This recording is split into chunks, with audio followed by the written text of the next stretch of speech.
Hi, my name's Bill Bradbury. I came to St. Paul 20 years ago. I was brought up in the Anglican Church, but I fell away during my university years. I was arrogant. I thought that I could get along without God. I didn't return until 40 years later, with the death of my mother and the tragedy of 9/11 happening within 3 days of each other. I was stunned, but I heard this voice telling me that the answers to my questions lay in that little church on the hill just down the road. Just like the Israelites, I had wandered in the wilderness for 40 years.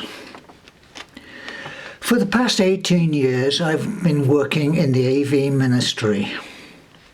It started with the church receiving a donation for a projector on the screen and nobody else willing to operate it. The job consisted of displaying liturgy and lyrics on the screen using a computer. I've been working on computers all my adult life, so I thought it was a good fit.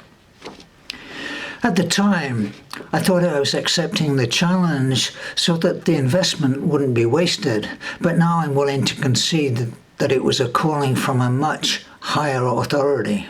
With the onset of COVID-19 and the resulting lockdowns and restrictions, the job changed dramatically. From merely offering a video alternative to the printed service sheet, there was suddenly a need to produce a complete program of the Sunday service and deliver it to the exiled congregation in their homes. There's a phrase from Esther, "for such a time as this." The entire nation of Israel was about to be wiped out to satisfy the jealousy of the head counselor to the king of Persia.